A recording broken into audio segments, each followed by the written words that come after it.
Hi friends, പുതിയൊരു വീഡിയോയിലേക്ക് എല്ലാവർക്കും സ്വാഗതം. ഇന്നത്തെ ടോപ്പിക്ക് RBI ക്വിസ്. ഏത് വർഷം മുതലാണ് മെയ് 25 അന്താരാഷ്ട്ര ഫുട്ബോൾ ദിനമായി ആചരിക്കാൻ തുടങ്ങിയത്? ഉത്തരം 2024 മുതൽ. ഇന്ത്യൻ സ്പേസ് റിസർച്ച് ഓർഗനൈസേഷന്റെ ആദ്യ ചെയർമാൻ ആരായിരുന്നു? ഉത്തരം വിക്രം സാരാഭായ് ആയിരുന്നു ISROയുടെ ആദ്യ ചെയർമാൻ. കമ്പ്യൂട്ടറിന്റെ പിതാവ് എന്ന് അറിയപ്പെടുന്നത് ആരാണ്? ഉത്തരം ചാൾസ് ബാബേജ് ആണ് കമ്പ്യൂട്ടറിന്റെ പിതാവ്.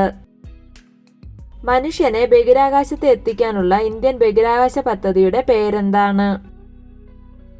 ഉത്തരം ഗഗൻയാൻ പദ്ധതിയാണ് മനുഷ്യനെ ബഹിരാകാശത്ത് എത്തിക്കാനുള്ള ഇന്ത്യൻ ബഹിരാകാശ പദ്ധതി. ചരിത്രത്തിലെ ഏറ്റവും ചൂടേറിയ ദിവസമായി നാസ സ്ഥിരീകരിച്ചത് ഏത് തീയതിയാണ്? ഉത്തരം 2024 ജൂലൈ 22 ചരിത്രത്തിലെ ഏറ്റവും ചൂടേറിയ ദിവസമായി നാസ സ്ഥിരീകരിച്ചത്. UAEയുടെ ആദ്യ ചാന്ദ്ര ദൗത്യത്തിന്റെ പേരെന്താണ്? ഉത്തരം എമിറേറ്റ് ലൂണാർ മിഷൻ. കുത്തബ് മീനാറിനേക്കാൾ 3 മടങ്ങ് ഉയരമുള്ള സ്കൈ ഡെക്ക് നിലവിൽ വരുന്നത് എവിടെയാണ്? ഉത്തരം ബംഗളൂരുവിൽ.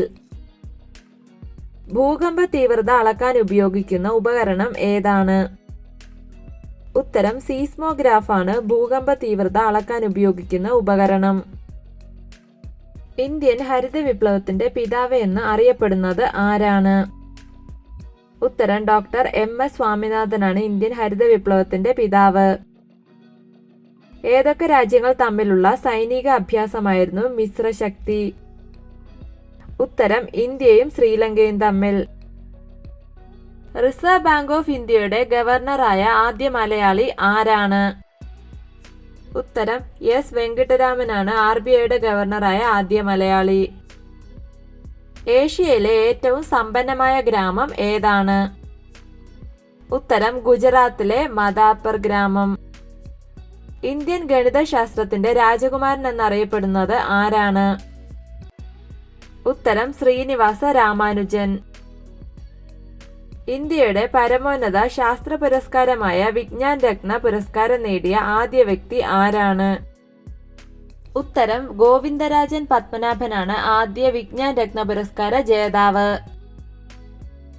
ഇന്ത്യയിലെ തുറമുഖങ്ങളെ അടിസ്ഥാനമാക്കിയുള്ള വികസനം പ്രോത്സാഹിപ്പിക്കുന്നതിന് വേണ്ടി ആരംഭിച്ച പദ്ധതി ഏതാണ്? ഉത്തരം സാഗർമാല പദ്ധതി. ജമ്മു കാശ്മീരിന്റെ പ്രത്യേക പദവി റദ്ദാക്കിയ ആർട്ടിക്കിൾ ഏതാണ്? ഉത്തരം ആർട്ടിക്കിൾ 370 ആണ് ജമ്മു കാശ്മീരിന്റെ പ്രത്യേക പദവി റദ്ദാക്കിയത്. എന്താണ് ഭാരത്മാല പദ്ധതി? ഉത്തരം ഇന്ത്യയിൽ റോഡ് ശൃംഖല വികസിപ്പിക്കുന്നതിനുള്ള സർക്കാർ സംരംഭമാണ് ഭാരതമാല. അന്താരാഷ്ട്ര വ്യാപാരം പ്രോത്സാഹിപ്പിക്കാനും വ്യാപാര തടസ്സങ്ങൾ കുറയ്ക്കാനും ലക്ഷ്യമിടുന്ന അന്താരാഷ്ട്ര സംഘടന ഏതാണ്? ഉത്തരം ലോക വ്യാപാര സംഘടന. ഭൗതിക ശാസ്ത്രത്തിൽ നൊബേൽ സമ്മാനം നേടിയ ആദ്യ വനിത ആരാണ്?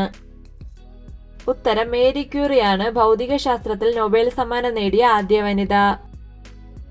നാഷണൽ സ്റ്റോക്ക് എക്സ്ചേഞ്ചിന്റെ ആസ്ഥാനം എവിടെയാണ്? ഉത്തരം മുംബൈയിലാണ് നാഷണൽ സ്റ്റോക്ക് എക്സ്ചേഞ്ചിന്റെ ആസ്ഥാനം. ആദ്യ പഞ്ചവത്സര പദ്ധതി ആരംഭിച്ചത് എന്നാണ്? ഉത്തരം 1951 ആദ്യ പഞ്ചവത്സര പദ്ധതി ഇന്ത്യയിൽ ആരംഭിച്ചത്. ഇന്ത്യയിൽ സാമ്പത്തിക ആസൂത്രണം അവതരിപ്പിച്ച ആദ്യ ഇന്ത്യൻ പ്രധാനമന്ത്രി ആരാണ്? ഉത്തരം ജവഹർലാൽ നെഹ്റു ആണ് ഇന്ത്യയിൽ ആദ്യം സാമ്പത്തിക ആസൂത്രണം അവതരിപ്പിച്ചത്. ആമസോൺ കാടുകളിൽ ഭൂരിഭാഗവും ഏത് രാജ്യത്താണ്? ഉത്തരം ബ്രസീലിലാണ് ആമസോൺ കാടുകളിൽ ഭൂരിഭാഗവും സ്ഥിതി ചെയ്യുന്നത്. ഏത് ബാങ്കിന്റെ ടാഗ് ലൈനാണ് the banker to every Indian? ഉത്തരം സ്റ്റേറ്റ് ബാങ്ക് ഓഫ് ഇന്ത്യയുടെ ടാഗ് ലൈനാണ് the banker to every Indian. ഇന്ത്യയിൽ ആദ്യമായി ശ്രേഷ്ഠ ഭാഷാ പദവി ലഭിച്ചത് ഏത് ഭാഷയ്ക്കാണ്? ഉത്തരം തമിഴ് ഭാഷയ്ക്കാണ് ഇന്ത്യയിൽ ആദ്യമായി ശ്രേഷ്ഠ ഭാഷാ പദവി ലഭിച്ചത്. ഗണിതശാസ്ത്ര മേഖലയിൽ പ്രശസ്തമായ രാമാനുജ നമ്പർ എത്രയാണ്? ഉത്തരം 1729 ആണ് രാമാനുജ നമ്പർ. സെബിയുടെ പൂർണ്ണരൂപം എന്താണ്? ഉത്തരം securities and exchange board of India എന്നാണ് സെബിയുടെ പൂർണ്ണരൂപം.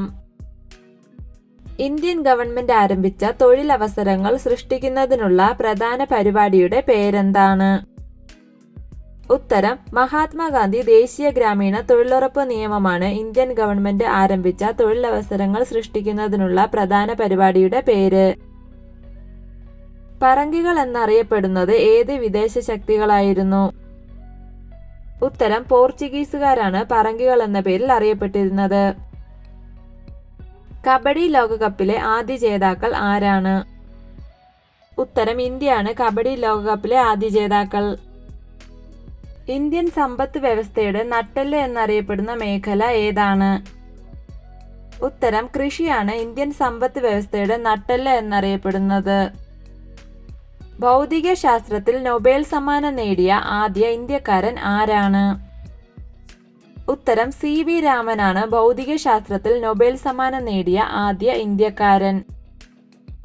ബ്രസീലിന്റെ കറുത്ത മുത്ത് എന്നറിയപ്പെടുന്ന ഫുട്ബോൾ താരം ആരാണ്? ഉത്തരം പെലെയാണ് ബ്രസീലിന്റെ കറുത്ത മുത്ത് എന്നറിയപ്പെടുന്ന ഫുട്ബോൾ താരം. ഇന്ദിരാഗാന്ധിയെയും ഇന്ത്യയിലെ അടിയന്തരാവസ്ഥയും അവതരിപ്പിക്കുന്ന പുതിയ ചലച്ചിത്രത്തിന്റെ പേരെന്താണ്?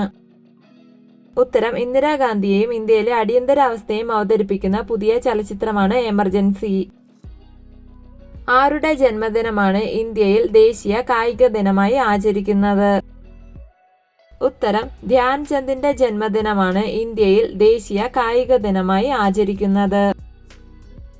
ഇന്ത്യ ആദ്യമായി സൂര്യനെക്കുറിച്ച് പഠിക്കാൻ വിക്ഷേപിച്ച ഉപഗ്രഹത്തിന്റെ പേരെന്താണ്? ഉത്തരം ആദിത്യ L1 എന്ന ഉപഗ്രഹമാണ് ഇന്ത്യ സൂര്യനെക്കുറിച്ച് പഠിക്കാൻ ആദ്യമായി വിക്ഷേപിച്ച ഉപഗ്രഹം. ദക്ഷിണാഫ്രിക്കൻ ഗാന്ധി എന്നറിയപ്പെടുന്നത് ആരാണ്? ഉത്തരം നെൽസൺ മണ്ടേലയാണ് ദക്ഷിണാഫ്രിക്കൻ ഗാന്ധി എന്ന് അറിയപ്പെടുന്നത്. രാഷ്ട്രീയക്കാരനല്ലാത്ത ഇന്ത്യയുടെ ആദ്യ രാഷ്ട്രപതി ആരാണ്? ഉത്തരം ഡോക്ടർ APJ അബ്ദുൽ കലാമാണ് രാഷ്ട്രീയക്കാരനല്ലാത്ത ഇന്ത്യയുടെ ആദ്യ രാഷ്ട്രപതി. ഇന്ത്യയിൽ ഗോൾഡൻ ഫൈബർ എന്നറിയപ്പെടുന്ന വിള ഏതാണ്? ഉത്തരം ചണയാണ് ഇന്ത്യയിൽ ഗോൾഡൻ ഫൈബർ എന്നറിയപ്പെടുന്ന വിള. ഇന്ത്യയിൽ മൊബൈൽ ബാങ്കിംഗ് ആദ്യമായി ലഭ്യമായത് എപ്പോഴാണ്? ഉത്തരം 2002 ഇന്ത്യയിൽ മൊബൈൽ ബാങ്കിംഗ് ആദ്യമായി ലഭ്യമായത്. ഇന്ത്യയുടെ ദേശീയ കായിക വിനോദം ഏതാണ്? ഉത്തരം ഹോക്കിയാണ് ഇന്ത്യയുടെ ദേശീയ കായിക വിനോദം. ലോകത്തിലെ ഏറ്റവും പഴക്കം ചെന്ന കായികമേള ഏതാണ്? ഉത്തരം ഒളിമ്പിക്സ് ആണ് ലോകത്തിലെ ഏറ്റവും പഴക്കം ചെന്ന കായികമേള. ഇന്ത്യയിലെ ഏറ്റവും വലിയ വാണിജ്യ ബാങ്ക് ഏതാണ്? ഉത്തരം സ്റ്റേറ്റ് ബാങ്ക് ഓഫ് ഇന്ത്യയാണ് ഇന്ത്യയിലെ ഏറ്റവും വലിയ വാണിജ്യ ബാങ്ക്. മനുഷ്യ കമ്പ്യൂട്ടർ എന്നറിയപ്പെടുന്നത് ആരാണ്? ഉത്തരം ശകുന്തള ദേവിയാണ് മനുഷ്യ കമ്പ്യൂട്ടർ എന്നറിയപ്പെടുന്നത്. ദാരിദ്ര്യ നിർമ്മാർജ്ജനം അതിന്റെ പ്രധാന ലക്ഷ്യമായി സ്വീകരിച്ച പഞ്ചവത്സര പദ്ധതി ഏതാണ്? ഉത്തരം 6ാം പഞ്ചവത്സര പദ്ധതിയിലാണ് ദാരിദ്ര്യ നിർമ്മാർജ്ജനം പ്രധാന ലക്ഷ്യമായി സ്വീകരിച്ചത്. ആസൂത്രണ കമ്മീഷന്റെ ആദ്യ അധ്യക്ഷൻ ആരായിരുന്നു? ഉത്തരം ജവഹർലാൽ നെഹ്റു ആയിരുന്നു ആസൂത്രണ കമ്മീഷന്റെ ആദ്യ അധ്യക്ഷൻ. സാഹിത്യത്തിനുള്ള നൊബേൽ സമ്മാനം നേടിയ ആദ്യ ഇന്ത്യക്കാരൻ ആരാണ്? ഉത്തരം രവീന്ദ്രനാഥ ടാഗോർ ആണ് സാഹിത്യത്തിനുള്ള നൊബേൽ സമ്മാനം നേടിയ ആദ്യ ഇന്ത്യക്കാരൻ. 2024 നടന്ന പുരുഷ T20 ലോകകപ്പിൽ ഇന്ത്യ ഏത് രാജ്യത്തെ പരാജയപ്പെടുത്തിയാണ് കിരീടം നേടിയത്? ഉത്തരം സൗത്ത് ആഫ്രിക്കയെ പരാജയപ്പെടുത്തിയാണ് ഇന്ത്യ 2024 നടന്ന പുരുഷ T20 ലോകകപ്പ് കിരീടം നേടിയത്. വീഡിയോ ഇഷ്ടമായ ലൈക്ക് ചെയ്യൂ. നിങ്ങളുടെ അഭിപ്രായങ്ങളും നിർദ്ദേശങ്ങളും കമന്റായി രേഖപ്പെടുത്തൂ. കൂടുതൽ വീഡിയോകൾക്കായി ചാനൽ സബ്സ്ക്രൈബ് ചെയ്യൂ. Thank you for watching my videos.